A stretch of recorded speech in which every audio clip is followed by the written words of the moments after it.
सभी साथियों को जय भीम, नमो बुद्धाय। आज देश के परिवेश में दो विचारधाराओं का ज़बरदस्त बोलबाला चल रहा है, जिसमें एक विचारधारा है अम्बेडकरवाद की विचारधारा और दूसरी का नाम है मनवादी विचारधारा। मनवादी विचारधारा के कर्णधार हैं मोदी, शाह और संघी भाजपा। संघी मानसिकता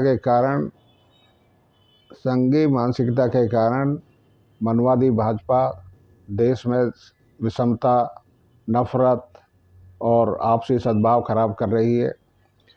दूसरी विचारधारा है अम्बेडकरवाद।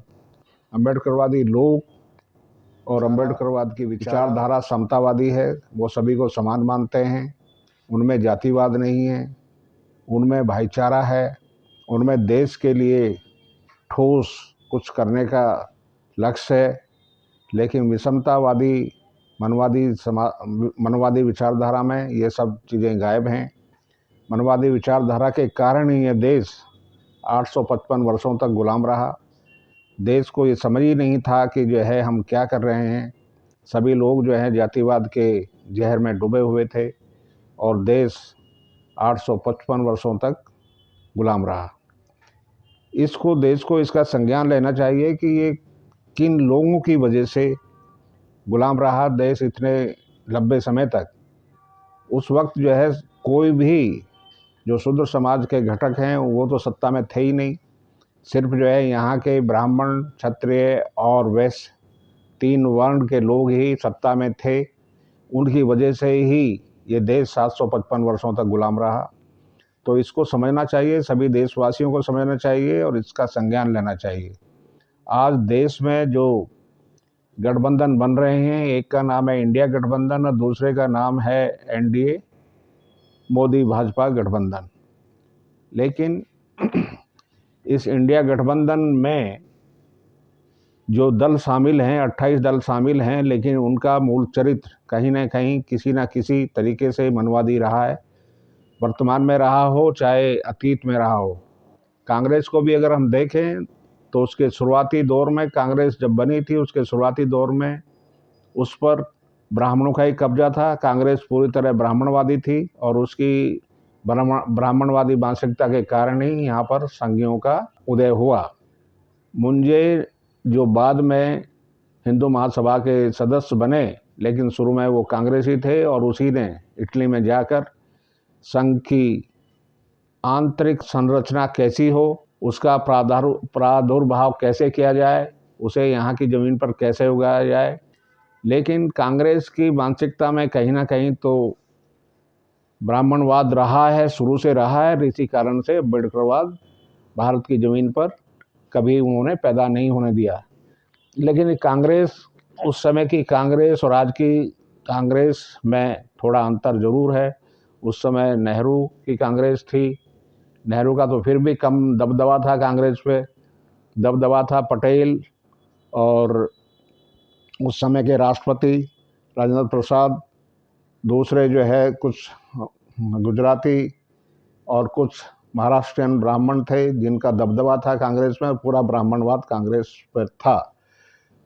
कांग्रेस की यही पहचान थी कि बाबा साहब ने उनको भंडारा से, जो 1952 में बाबा साहब चुनाव लड़े, तब उन्होंने कांग्रेस ने उनको हरवाया था।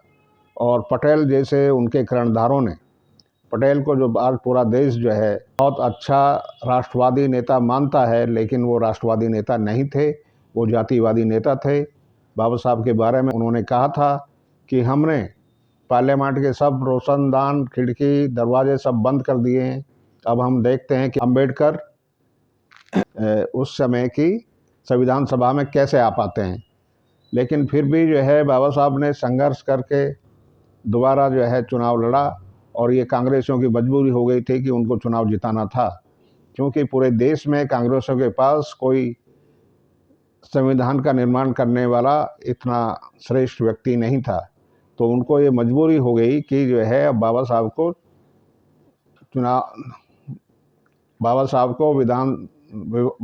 को संविधान सभा में लाना ही होगा। तब जाके उनको जो है संविधान सभा में लिया गया और वो उनको फिर अध्यक्ष भी बनाया गया, ड्राफ्टिंग कमेटी का अध्यक्ष बनाया गया। लेकिन उनके उनकी मानसिकता के डीएनए से ब्राह्मणवाद कभी गया नहीं। आज भी जो लोग कांग्रेस के इंडिया गठबंधन में हैं, 28 दल हैं, उनमें जो मुख्य दल हैं जैसे नीतीश कुमार का दल है, उनकी मानसिकता भी मनवादी है। और चूंकि उनकी मानसिकता का पैमाना आप इसी से जान सकते हैं कि नीतीश कुमार खुद वाजपेयी की संघीय सरकार में मंत्री रहे, उनके साथ रहे। ममता बनर्जी दूसरे प्रमुख घटक हैं जो कि वो भी वाजपेयी की संघीय सरकार में मंत्री रहीं, जाति से खुद भी ब्राह्मण हैं।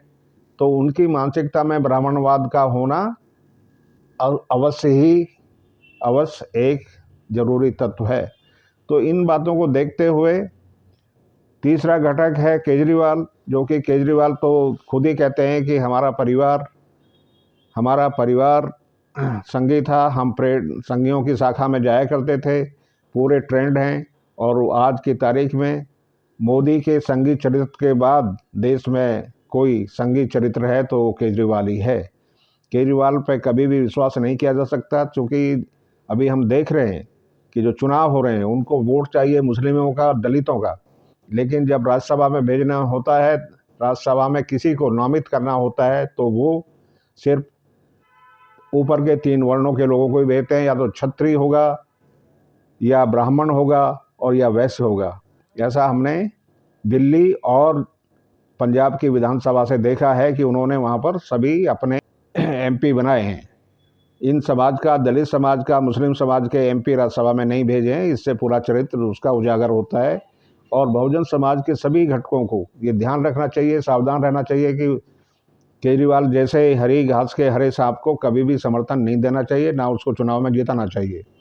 और ये भी याद रखना चाहिए कि जो लोग आज इंडिया गठबंधन में बैठे हैं, उनका चरित्र गहराई तक मनोवादी है। और वो कहीं ना कहीं उनकी मानसिकता का डीएनए इतना खराब है कि जब जाति का सवाल आता है तो जो दलित जाति हैं उनके विरोध में सारे खड़े एक साथ दिखते हैं। तो इसको ध्यान में रखते हुए हमें इनका साथ नहीं देना चाहिए। हमें प्रण करना चाहिए कि चाहे ये इंडिया में रहें, चाहे ये एनडीए में रहें, इनको हमें नहीं जिताना है। अपना एक एक वोट हमको बहुजन समाज के ही कैंडिडेट को देना चाहिए। अगर आज की इस विचारधारा में हम पूरे कड़ाई से नापते हैं तो हमको जो है बहन जी का ही एक दल जो बीएसपी है वही ऐसी नज़र आती है, जो अपनी मानसिकता के आधार पर, अपने कर्म वचन के आधार पर पूर्णतया अम्बेडकरवादी है और अम्बेडकरवाद को ही लेकर चलती है। इसलिए हमें अम्बेडकरवाद को ही इस देश में मजबूत करना चाहिए, तभी सर्व समाज का कल्याण हो सकता है। बाकी लोग जाति की मानसिकता के आधार पर बात करते हैं।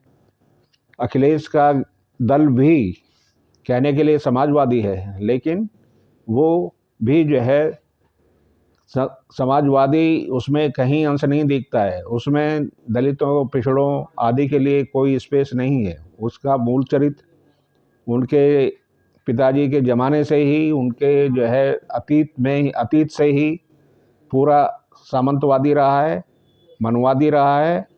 मनवादियों से उनके रिश्ते हैं। वो एक उद्दंड किस्म के चरित्र के लोग हैं। उनका पूरा का पूरा दल उद्दंड किस्म का है। पूरे के पूरे जो है जितने भी गरीब तबके के लोग हैं उन पर अत्याचार करते हैं, उनका शोषण करते हैं। यही चरित्र रहा है अखिलेश यादव के पूरे परिवार का। अखिलेश यादव खुद अच्छे आदमी हो सकते हैं, लेकिन उनके पिताजी मुलायम सिंह यादव, उनके चाचा शिवपाल यादव पूरे उद्दंड किस्म के लोग रहे हैं, चोर उचक्के रहे हैं। तो उनका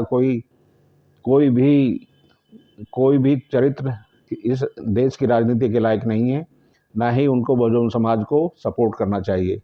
सिर्फ और सिर्फ बहन जी के कर्म और वचन और उनके, जब वो सत्ता में थी, उनके कार्यक्रमों को देखकर लगता है कि वो एक पक्की अम्बेडकरवादी हैं। अगर उनको सत्ता में कोई स्पेस मिलता है तो ज़रूर और ज़रूर वो अम्बेडकरवाद को आगे बढ़ाने का काम करेंगे। इसीलिए हम सबको प्रण करना चाहिए कि किसी भी हालत में हमको किसी बहकावे में नहीं आना चाहिए कि इंडिया गठबंधन और एनडीए गठबंधन ये दोनों ही सांपनाथ और नागनाथ की स्थिति में हैं। इनको अगर इंडिया गठबंधन को अगर इस देश का भला करना था तो उनको ऐसे मनवादी लोगों पर, जैसा नीतीश कुमार, जैसी ममता बनर्जी, जैसा अरविंद केजरीवाल और अखिलेश यादव जैसे लोगों को ज़्यादा तरजीह नहीं देनी चाहिए थी। उनको पैन इंडिया में का ख्याल रखकर, पैन इंडिया का ख्याल रखकर उनको भैंजे से बात करना चाहिए था, क्योंकि ऐसा कोई भी क्षेत्र इस देश में नहीं है जहां बहुजन समाज का वोट नहीं है। बाकी सभी लोग जो है क्षेत्रीय स्तर पर कहीं एक्टिव हो सकते हैं, कहीं वो डोरमेंट स्टेज में हो सकते हैं, लेकिन कहीं कहीं तो वो बिल्कुल भी नज़र नहीं आएंगे। इसलिए जो है कांग्रेस का गठबंधन उसकी सूझबूझ पर क्वेश्चन मार्क लगाता है। वो अपनी सूझबूझ में कहीं ना कहीं कम पड़ रहे हैं, इसलिए उनको ज़्यादा ध्यान नहीं देना चाहिए। धन्यवाद।